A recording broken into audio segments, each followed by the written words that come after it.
Good morning आप सभी को। मैं स्टेट और बीपीएससी के लिए एक सीरीज़ चला रहा हूँ और कुछ दिनों से इधर मैं वीडियो नहीं बना पा रहा था। कुछ तो मजबूरी रही होगी, यूं ही कोई बेवफा नहीं होता, कुछ मजबूरी होगी ही। लेकिन पुनः मैं उसको आगे बढ़ाते हुए आपको एक आधार, एक बेस देने का कोशिश कर रहा हूँ। मैंने एसोसिएशन के बारे में आपको बताया था और आज उसी एसोसिएशन में आईएलए के बारे में चर्चा करेंगे, जिसको हम लोग इंडियन लाइब्रेरी एसोसिएशन के नाम से जानते हैं। इंडियन लाइब्रेरी एसोसिएशन, सबसे पहले जानना होगा इसके फुल फॉर्म को, इंडियन लाइब्रेरी एसोसिएशन। लेकिन आपको सोचना होगा इसमें रंगनाथन महोदय का प्रयास, और जब रंगनाथन महोदय के प्रयास को आपको सोचना होगा तो आपको याद रखना होगा कि डॉक्टर रंगनाथन महोदय जब ट्रेनिंग के लिए लंदन गए थे 1924 में, तो उन्होंने सिर्फ WCB शेयर्स महोदय से, जो उनके गुरु थे, सिर्फ जो है लाइब्रेरी के टेक्निक को नहीं सीखा, बल्कि ट्रेनिंग के साथ साथ वो भ्रमण भी करते थे। और जब उन्होंने अध्ययन किया, समझा कि विश्व का जो पहला जो पब्लिक लाइब्रेरी एक्ट पारित हुआ, पब्लिक लाइब्रेरी एक्ट विश्व का 14 अगस्त 1850 में, 14 अगस्त 1850 में पहला पब्लिक लाइब्रेरी एक्ट। तो उसके अध्ययन के बाद भारत जब आए तो उनका प्रयास शुरू हुआ और तमिलनाडु पब्लिक लाइब्रेरी एक्ट की स्थापना की। उसी तरह से जब उन्होंने लाइब्रेरी एसोसिएशन लंदन, जिसका 3 बार नाम परिवर्तित हुआ है, 3 बार नाम उसका बदला है, वो हम जब आपको लाइब्रेरी एसोसिएशन की चर्चा करेंगे तब हम आपको बताने का काम करेंगे। तो लाइब्रेरी एसोसिएशन के बारे में जब उन्होंने पढ़ा, जब अध्ययन किया, और वहाँ चूँकि लंदन में थे ही, 1877 में लाइब्रेरी एसोसिएशन का यह स्थापना हुई थी, जो दुनिया की सबसे बड़ी और पुरानी लाइब्रेरी एसोसिएशन है। वो अमेरिका की लाइब्रेरी एसोसिएशन है, American library association, one of the oldest and one of the biggest library association.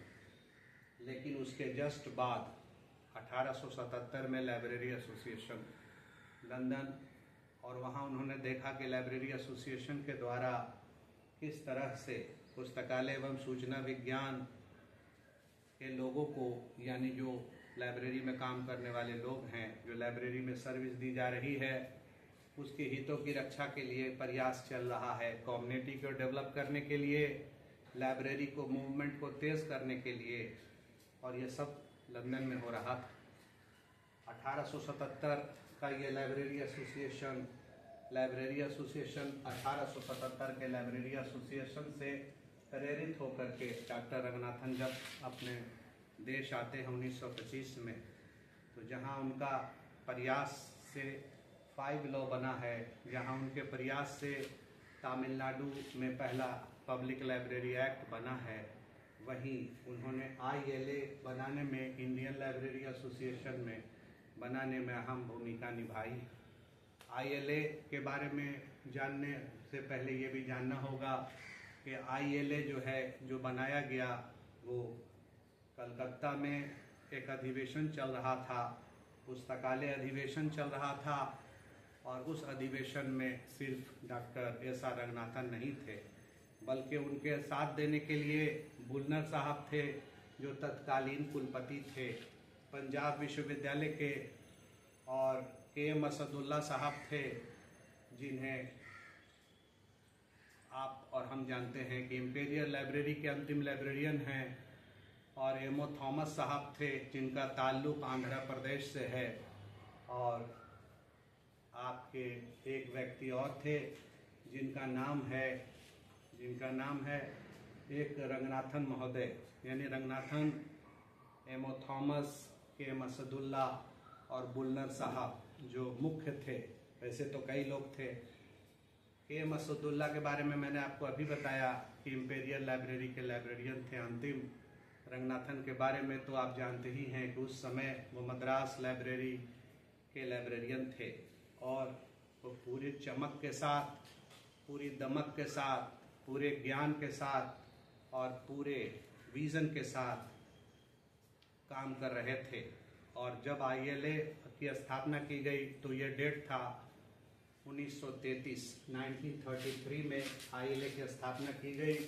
और जब 1933 में ILA की स्थापना हुई है तो उसका हेडक्वार्टर, स्थापना के समय में हेडक्वार्टर इसका कलकत्ता में था। ये बात आपको ध्यान रखना पड़ेगा जब आप परीक्षा देने के लिए जाइएगा, और इस बात को बिल्कुल दिमाग में रखना पड़ेगा कि जब स्थापना अगर शब्द का प्रयोग किया गया होगा तभी आप 1933 में टिक लगाइएगा, यानी उसको क्लिक कीजिएगा।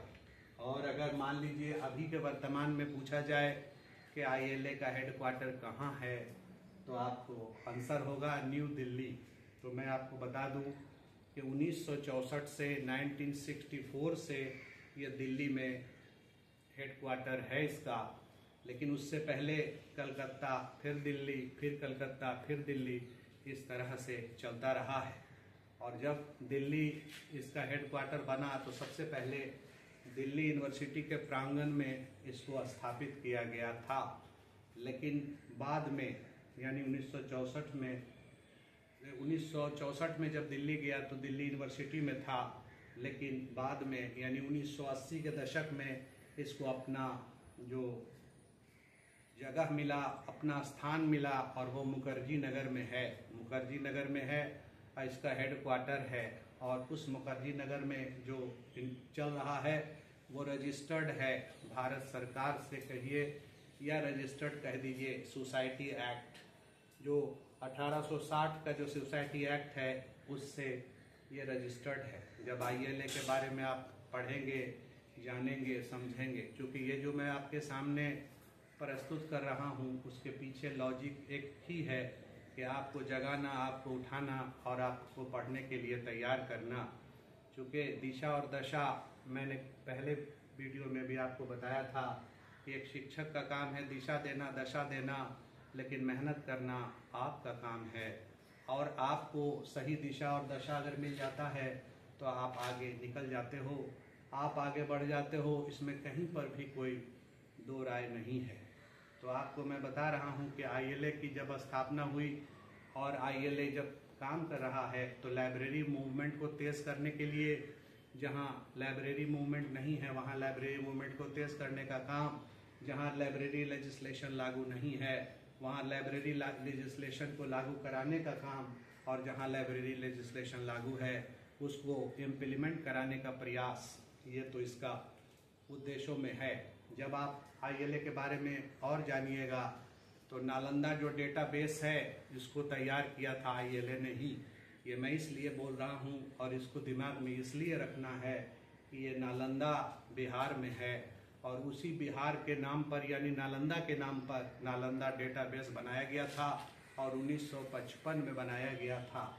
जब आप अध्ययन करेंगे, सामग्रियों को जब पढ़ेंगे तो आपको पता चलेगा कि 10,000 लाइब्रेरी को आपस में जोड़ने का काम किया गया था, डेटाबेस बनाया गया था और 1955 में नालंदा डेटाबेस। अब आप में से बहुत सारे लोगों को ये भी जानकारी नहीं होगी कि, और बहुत सारे लोग बहुत अच्छा से जान रहे होंगे, बहुत अच्छे से जान रहे होंगे, क्योंकि बहुत सारे लोग आज के युग में कंप्यूटर से संबंधित लोग हैं।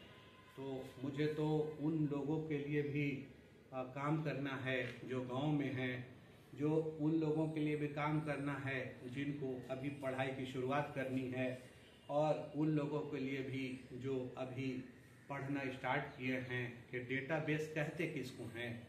तो कहा कि डेटा जो हमारा है वो सूचना का अंश है और एक collection of logically systematically arrange data is called database. यानी उस डेटा को जब हम संग्रहित और संकलित करते हैं और अर्थपूर्ण तरीके से करते हैं, कहा कि लॉजिकली करते हैं, मीनिंगफुल करते हैं, तो वो डेटाबेस बनता है। मैंने कहा कि नालंदा डेटाबेस 1955 में बनाया गया और बनाया गया ILA के सहयोग से। और नालंदा डेटाबेस जो बनाया गया उसमें 10,000 लाइब्रेरी को जो है जोड़ा गया। जब आप आगे अध्ययन करेंगे तो आपको पता ये भी चलेगा कि जो नेशनल लेवल पर नेशनल इंफॉर्मेशन पॉलिसी है, नेशनल इंफॉर्मेशन पॉलिसी पर भी एक दिन हम आपके सामने चर्चा करेंगे। तो नेशनल इंफॉर्मेशन पॉलिसी के अंतर्गत ही नेपलिस की स्थापना की गई थी, national information policy for library and information system, जिसको नेपलिस कहते हैं, और इसको चट्टोपाध्याय कमेटी के नाम से भी जाना जाता है। और इसका जो ड्राफ्ट है, इसका ड्राफ्ट बनाने में भी अहम भूमिका निभाया गया है ILA और राजा राम मोहन राय लाइब्रेरी फाउंडेशन के द्वारा। जब और अध्ययन आप करेंगे ILA का तो आप ये भी जानेंगे कि जो पब्लिक लाइब्रेरी मैनिफेस्टो यूनेस्को का है, उसके जो 15 लैंग्वेजेस में ट्रांसलेशन है वो भी ILA के द्वारा ही है। और ILA का जो सबसे महत्वपूर्ण कार्य जो परीक्षाओं में आता भी है, प्रतियोगिता परीक्षा में, कि PV वर्गीस अवार्ड, जो PV वर्गीस अवार्ड दिया जाता है वो बेहतर लेखन और वो भी आर्टिकल जो छपता है उसमें अगर बेहतर किसी ने लिखा है, अच्छे से लिखा है और अच्छे से प्रस्तुत किया है, तो बेस्ट जो राइटर होते हैं उसमें आर्टिकल के संबंध में उन्हें PV वर्गीस अवार्ड दिया जाता है। उसी तरह से गंगोली अवार्ड है, PN कौला अवार्ड है, बहुत सारे अवार्ड भी हैं। न्यूज़ बुलेटिन का प्रकाशन भी यहाँ से होता है, न्यूज़ लेटर का भी प्रकाशन होता है। न्यूज़ लेटर का जो प्रकाशन है वो मंथली है। यह सारी चीज़ को आपको याद रखना होगा। हर एक परीक्षा में 1 क्वेश्चन 2 क्वेश्चन हर एक अध्याय से पूछा जाता है। मैंने पिछले वीडियो में भी आपको बताने का प्रयास किया था कि हर अध्याय को टच करना है, और मैंने ये भी आपसे वादा किया है कि तैयारी कैसे करना है इसके बारे में भी हम आपको बताएंगे और जल्द ही बताएंगे। उसकी वजह यह है कि हमारा समय तो लग जाता है, लेकिन हम सही दिशा में अगर काम नहीं करते हैं तो हमारा प्रयास सफल नहीं होता है। सही दिशा और सही दशा ज़रूरी है, और उसके लिए कोई न कोई तो पाथ फाइंडर होता ही है। आपको पता है कि अगर परीक्षा में आपसे पूछा जाएगा कि डॉक्टर S.R. रंगनाथन के पाथ फाइंडर कौन थे, तो आपका आंसर होगा, आपका जो आंसर होगा वो होगा उनके गुरु, जो मैथ वाले जो गुरु थे, और बी रॉस साहब उनके पाथ फाइंडर थे। बहुत छोटी छोटी चीज़ को पूछी जाती है, बहुत कठिन प्रश्न नहीं पूछा जाएगा स्टेट में। हाँ, ये जो एक आधार बनेगा ये आपके लिए बहुत कारगर होगा BPSC के लिए। और मैंने आपको बताया है कि स्कूल तो एक बहाना है और आपको विश्वविद्यालय में लेके जाना है। तो विश्वविद्यालय में जब हम तो उसकी तैयारी करेंगे और पूरी ताकत के साथ करेंगे, पूरी उम्मीद के साथ करेंगे, पूरे कंसेप्ट के साथ करेंगे, तो नेट निकालना भी आसान होगा, स्टेट निकालना भी आसान होगा, BPSC निकालना भी आसान होगा। हर कुछ आसान हो जाता है अगर इंसान के अंदर जुनून आता है। और मैंने कहा ही है, कई बच्चों को मैं कहता हूँ कि चले चलिए कि चलना ही दलील कामयाबी है, चले चलिए कि चलना ही दलील कामयाबी है। जो थक के हार जाते हैं उसे मंजिल नहीं मिलता। तो मैं इसी के साथ आज आपसे अलविदा चाहता हूँ। फिर अगले वीडियो में आपसे मुलाकात होगी।